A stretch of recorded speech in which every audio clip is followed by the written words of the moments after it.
Ever wonder why some guys barely try and still manage to get stuck in a woman's head like a catchy song? It's not just their looks or even their confidence. It's how they talk to her. More specifically, it's what they call her. Words can sneak past a woman's logical mind and land straight in her emotional core, especially when those words come in the form of unique, emotionally charged nicknames. And I'm not talking about the overused stuff like babe or cutie. Those belong to every average Joe out there. I'm talking about something deeper. It's more psychological, the kind of nickname that makes her stop for a second, smile to herself, and feel just a little more connected to you than anyone else.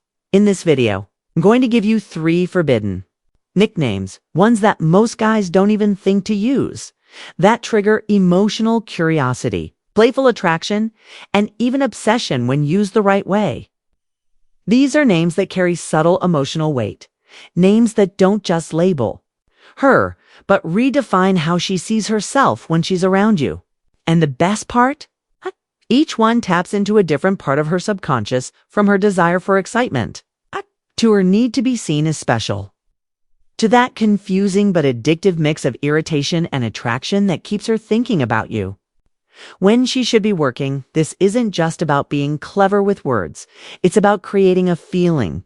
You've ever wanted to leave a lasting impression, to make her randomly smile when your name pops up on her phone, or to be the guy she can't quite figure out but can't stop talking to. Then stay right here, because the nicknames I'm about to show you can do exactly that. Let's get into it.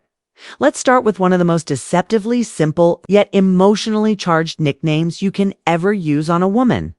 Trouble. At first glance, it sounds playful, maybe even a little cheesy, but when you use it with the right tone and timing, it plants a seed in her mind that keeps growing every time she hears it.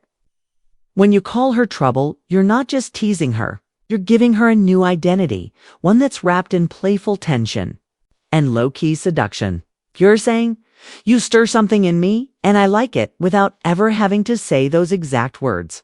It flips the dynamic in a way that makes her feel mischievously powerful, but only in relation to you. And that's what makes it work. It's not a generic compliment, it's a private label. You're telling her she has an effect on you. That's hard to ignore, like she's the kind of chaos you secretly crave. The magic happens when you don't use it every time you talk to her. Sprinkle it in at just the right moments. Maybe when she playfully argues with you, or when she shows up looking a little too good. Or even when she flirts back in a way that catches you off guard. Say it with a grin, like, you know something? She doesn't, you're trouble. That's it. 3 words delivered like an inside joke that only the 2 of you are in on. It taps into a primal desire for excitement, for being seen as dangerous, different, and hard to forget. It creates a low-stakes tension that's actually fun for her to play into. And once she starts responding with a smirk or a sarcastic, "Oh really? You've already won." Psychologically, this works because it engages what psychologists call emotional labeling.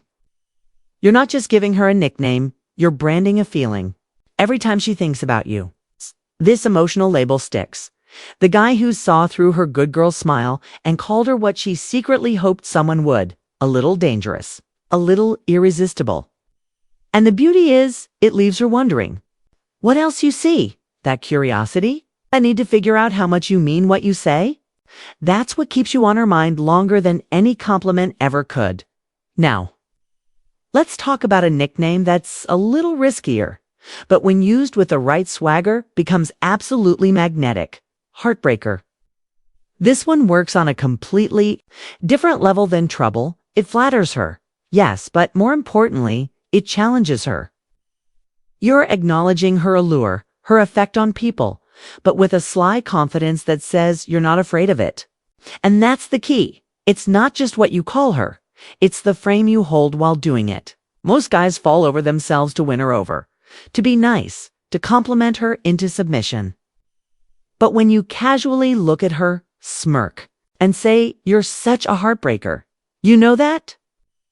You flip the script. Suddenly, she's the one being observed, studied, and gently accused, and that makes you stand out.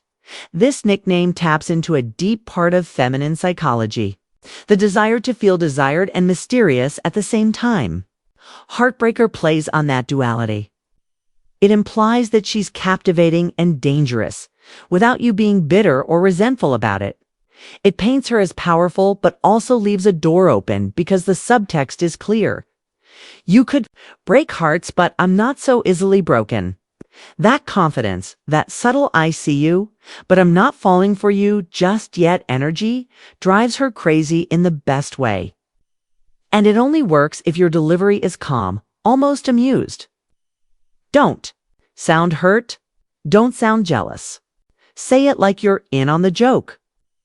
Like you've already made peace with how magnetic she is. What's even more interesting is how this name activates something called intrigue bias. The moment she senses that you're labeling her as something powerful, but doing it from a place of nonchalance, she becomes curious about you. Why are you not reacting the way other guys do? Why aren't you chasing her? It's reverse psychology at its finest. Heartbreaker is not a compliment. It's a mirror. Shows her how you see her and dares her to live up to it. Or prove you wrong. Either way, she's thinking about you, not the other way around, and that's exactly where you want to be. Now this next one, it's not for the faint of heart. My favorite headache is the most playful, dangerous, and emotionally layered nickname on this list, and when used with precision, it can be absolutely irresistible. It's built on contradiction, and that's exactly why it works. You're telling her that she drives you crazy, but in a way you secretly enjoy. It's flirtation disguised as mock frustration. And that emotional push-pull. It creates the perfect cocktail of confusion and curiosity in her mind. It makes her wonder, wait, am I annoying him? Or is he into me? And the truth is, both. And that's what keeps her coming back for more. You want to drop this line during moments when there's already chemistry after a playful argument, during a teasing back and forth, or right when she's doing that one thing you pretend to hate but secretly love. Look at her, shake your head, let out that fake sigh, and go, "You are seriously my favorite headache." The key is in the delivery. It's not meant to be sarcastic or mean. It's meant to be endearing with a touch of exaggerated exasperation. You're telling her she's a handful. But she's your handful. This line sticks because it makes her feel like she's affecting you emotionally, but without you losing control. Signals closeness, like you've reached a level, or you can playfully complain about her without actually wanting her to stop. From a psychological standpoint, this taps directly into the intermittent reward system, the same mechanism that makes people addicted to gambling or scrolling endlessly on social media. When your emotional signals are warm one moment and teasing the next, it creates a loop.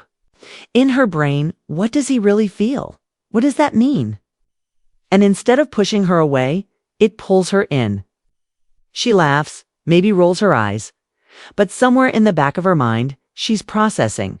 She's wondering why she likes being your favorite headache. It's that tiny crack in her emotional armor. It's where obsession starts. So there you have it, Trouble, Heartbreaker, and my favorite headache. 3 nicknames that sound innocent on the surface, but are loaded with emotional cues that bypass logic and go straight to her subconscious. When you use these names the right way, with timing, tone, and a bit of that confident charm, you're not just calling her something cute, you're crafting a private emotional language that only exists between you and her. That's what creates attachment.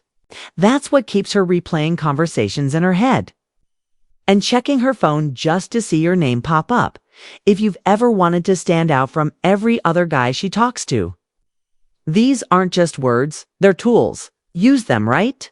And she won't just like you. She'll feel magnetically drawn to you in ways she won't even fully understand. Now, I'm curious, which one are you going to try first? Drop it in the comments below. I read every one of them. And hey, if you want to take this even further in the next video, I'm going to show you 3 text messages that pair perfectly with these nicknames and make her think about you before she falls asleep. Make sure you're subscribed so you don't miss that, because this is just the beginning.